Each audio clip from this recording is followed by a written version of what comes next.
examinando as Escrituras. Vamos estar lendo o livro de Êxodo, capítulo 18, a partir do versículo 17. O sogro de Moisés, porém, lhe disse: Não é bom o que fazes.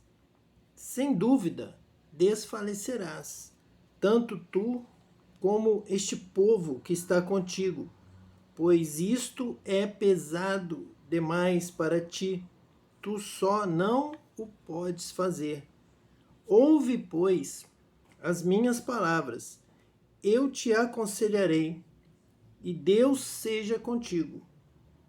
Apresenta o povo perante Deus, leva suas causas a Deus. Ensina-lhes os estatutos e as leis, e faze-lhes saber o caminho em que devem andar e a obra que devem fazer. Procura dentre o povo homens capazes, tementes a Deus, homens de verdade, que aborreçam a avareza. Põe-nos sobre eles por chefes de 1000, chefes de 100, chefes de 50 e chefes de 10, para que julguem este povo em todo tempo. Toda causa grave trarão a ti, mas toda causa pequena eles mesmos julgarão. Será assim mais fácil para ti, e eles levarão a carga contigo. Se isto fizeres, e assim Deus te mandar, poderás então suportar, e assim também todo este povo tornará em paz ao seu lugar. Moisés atendeu às palavras de seu sogro e fez tudo quanto este lhe dissera. Escolheu Moisés homens capazes de todo Israel e os constituiu por cabeças sobre o povo, chefes de 1000, chefes de 100, chefes de 50 e chefes de 10. Estes julgaram o povo em todo o tempo. A causa grave trouxeram a Moisés, e toda causa simples julgaram eles. Então se despediu Moisés de seu sogro, e este se foi para a sua terra. Então nós temos aqui uma direção de Deus na vida do sogro de Moisés, para que Moisés organizasse a obra, organizasse a nação, o trabalho, dividindo assim as tarefas. Nós temos aqui um modelo de discipulado, de grupos, em que Moisés cuidava dos assuntos mais importantes e de todo o povo. E alguns líderes cuidavam de grupos menores, em que eles pudessem atender de acordo com a capacidade de cada um, chefes de 1000, chefes de 100, de 50 e chefes de 10, de acordo talvez com o local, com a necessidade de cada grupo e a capacidade então de um líder para ajudar Moisés. Nesse sentido, nós temos aqui, examinando as Escrituras, uma revelação de Moisés tipificando a Cristo, o Messias, e esses chefes tipificando os apóstolos, também em níveis diferentes. Pedro, João, em uma maior proximidade a Cristo, e os demais apóstolos, cada um liderando um grupo menor, de acordo com o desempenho, com a capacidade de cada um. Nós vemos aqui a centralidade no ensino, no conhecimento, no ensino de Moisés, tipificando a Cristo, que veio para nos ensinar o caminho. Ele próprio revelando o caminho, a verdade, a palavra da verdade, a luz, o Logos de Deus. Ele dizendo a palavra do conhecimento de Deus. Aprendei de mim, que sou manso e humilde de coração.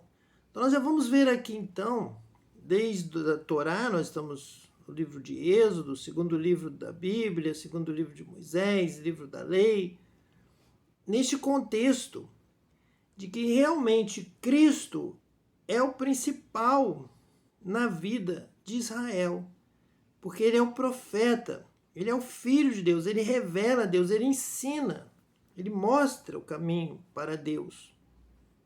Então, este conceito que nós iniciamos lá no Salmo 115, onde o salmista diz: não a nós, Senhor, não a nós, mas ao teu nome da glória. E então fala sobre essa glória de Cristo, a glória de Deus que vem do conhecimento do nome de Deus, da vontade de Deus. Tudo faz como lhe apraz, ele faz tudo o que lhe agrada, e ele quer que o homem e a mulher vivam para agradá-lo. Foram criados por Deus e para Deus, para fazer a sua vontade. Para nós fazermos a vontade de Deus, nós temos que conhecer a Deus, conhecer a sua vontade, os seus estatutos, os seus mandamentos. E é exatamente essa posição de Moisés. Então, enquanto Moisés está à frente do povo, o povo está sendo bem orientado, está sendo bem ordenado no caminho de Deus, na obediência a Deus. Essa é a revelação sobre Cristo, que Moisés diz que virá um que é maior do que ele, assim como João Batista disse que viria um que é maior do que ele, que batizaria com o Espírito Santo e com fogo. Moisés também já avisa o povo: Deus levantará um profeta, o Messias, esse vos ensinará, vos guiará, e quem não obedecer a sua palavra será extirpado dentre o povo. Então, o que deve trazer a glória de Deus para a igreja, para Israel, é o conhecimento da palavra, é o conhecimento da Escritura, é nós sabemos qual a vontade de Deus, é um povo que obedece a Deus, é um povo que tem um novo coração, um novo espírito. Então, para obedecer a Deus, essa é a vontade de Deus. Nós edificamos templos, nós criamos alguns memoriais, fazemos algumas coisas, algumas cerimônias. Tudo isso vai trazendo um apreço, as pessoas vão se apegando a certas tradições da religião, da devoção, mas o mais importante é Cristo, é a revelação, é a palavra, é o conhecimento para que o povo tenha sabedoria para viver de acordo com a vontade de Deus. Não é nem jejum, como às vezes pode parecer, a longa oração, como Jesus mesmo nos alerta. Não é realizar longas orações, não é levantar as mãos em praça pública, em todo lugar. Não são longos filactérios, não é uma aparência exterior. Não é subir ao monte mais alto da terra para achar que está mais perto de Deus e para que os outros fiquem te elogiando pelo sacrifício visível que você está fazendo. Não é isso que agrada a Deus. O que agrada a Deus é conhecer a Deus, conhecer a sua vontade e obedecê-lo, praticar. Esse é o filho que agrada a Deus. É o filho que lhe obedece. E o filho que lhe obedece conhece a sua palavra, os seus estatutos, os seus mandamentos, a sua lei, a sua vontade, o que ele falou, sabe bem e é batizado com o Espírito Santo para ter poder para praticar essa palavra, para cumprir. Essa é a profecia de Ezequiel, essa é a profecia de Joel, essa é a profecia de Pedro ali no Pentecostes, é o cumprimento dessa palavra. O batismo com o Espírito Santo, o derramamento do Espírito Santo. Essa é a palavra profética de João Batista, ele vos batizará com o Espírito Santo. Foi isso que o anjo disse aos apóstolos: ficar em Jerusalém, como ele vos disse, até que do alto sejais revestidos de poder. Então você precisa conhecer as Escrituras, examinar as Escrituras e ser batizado com o Espírito Santo para praticar essa palavra. Então aqui Moisés está realizando a obra de Cristo. Ele tipifica ali o que está precedendo a vinda de Cristo. Moisés, Davi, João Batista, até mesmo Isaías, Ezequiel, prefiguram Cristo nas suas profecias, nos seus ensinos, na sua maneira de ministrar. Quando o povo ia, João Batista João Batista não só batizava, mas ele ensinava também. Ele alertava, porque é necessário conhecer a Cristo. Cristo é o Salvador de Israel, Cristo é o Salvador da igreja. Ele salva uma igreja que crê e obedece, e pratica a sua palavra. Então nós vemos aqui Deus dando a revelação ao sogro de Moisés. Moisés recebe essa palavra, Moisés pede a Deus confirmação. O próprio sogro disse a ele: você vai pedir a Deus, Deus te confirmando, você vai fazer isso. E Moisés fez, porque realmente Deus confirmou para ele que ele deveria ensinar a palavra, consultar a Deus, julgar entre um e outro, ouvir os estatutos e as leis de Deus. Então, Moisés, você vai continuar fazendo isso.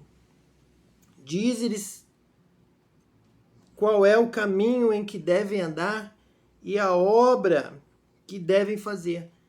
E aqui é uma revelação que foi exatamente isto que Cristo fez conosco. Ele nos ensinou, ele nos mostrou, deu exemplo, mostrou o caminho em que devemos andar. Por isso ele diz: eu sou o caminho, a verdade e a vida, o caminho estreito, a porta estreita. É Cristo, é a obediência a Cristo, é o caminho da justiça, é o caminho dessa obra e a obra que devem fazer. Então quem examina, quem estuda, quem aprende, quem conhece a Cristo, anda no seu caminho, crê nele e o segue por onde quer que ele for. Então nós temos aqui uma palavra que determina que o ministério principal na vida do cristão, do que segue ao Messias, Cristo, o que veio revelar ao Pai, o ministério principal é conhecer e prosseguir em conhecer ao Senhor e ter um coração, um espírito renovados, prontos para obedecer, para colocar esta palavra em prática. Este foi o ministério principal de Moisés. O povo estava no deserto. Estavam ali já uma multidão, já havia convivências, já havia relacionamentos. Então, eles já tinham realmente que praticar a palavra, que amar ao próximo, que perdoar. Eles tinham que andar na verdade, falar a verdade um com o outro. Eles já tinham que viver esta fé, já tinham que praticar isto. O período lá do milagre de atravessar o Mar Vermelho já havia se cumprido. Agora é andar neste caminho da obediência até a terra prometida. É isso exatamente que Deus quer de nós. Nós temos essa obra a realizar diariamente. Conhecer, prosseguir em conhecer ao Senhor e cada dia você praticar melhor esta obra. Viver melhor o que você já sabe, o que você já conhece de Deus, o que Cristo já te revelou, já te ensinou. Você tem que hoje já ter vivido melhor e orar e despertar amanhã para um novo dia, um dia ainda melhor, de aprendizado, de reflexão, de relacionamentos melhorados, de obra, de temor, de obediência, de sinceridade, de honestidade, praticando a justiça em todo tempo. Essa é a vontade de Deus. E era isso que Moisés fazia diariamente ali no deserto, já preparando o povo para tomar posse da terra prometida. E lembrando ao povo que essa terra prometida, maravilhosa, é uma terra que devora nações que desobedecem a Deus. Para se permanecer nessa terra, Moisés teve essa direção, essa inspiração do Espírito Santo. Vai dizer: prepare este povo para entrar, prepare este povo para tomar posse. Porque quando você entrar e tomar posse, você terá que viver em santificação, em obediência a Deus, para permanecer nessa terra. Senão, essa terra vai vomitar você da mesma forma que vomitou as outras nações do passado e que estavam nesta terra da promessa, ali em Israel, a terra prometida, e estavam ali naquela terra de Deus, preparada por Deus, chamada de Terra Santa, mas estavam vivendo em iniquidade, em desobediência. Sequer examinavam as Escrituras para conhecer a vontade de Deus, para fazer o que fosse da vontade de Deus. E para que você permaneça na presença de Deus, você tem que ter esse propósito de viver para a glória de Deus, para obedecer a Deus, para adorar a Deus em espírito e em verdade, para agradar a Deus. Sem fé é impossível agradar a Deus, porque o objetivo de tudo é agradar a Deus. Então precisa ter fé para viver uma vida que agrada a Deus. Na presença de Deus. Aqui é a terra prometida. Essa terra onde Deus está. Nós estamos nessa terra prometida. Nós estamos nessa terra da bênção. Nós estamos aqui com o Espírito Santo de Deus. Estamos com Deus aqui nessa terra.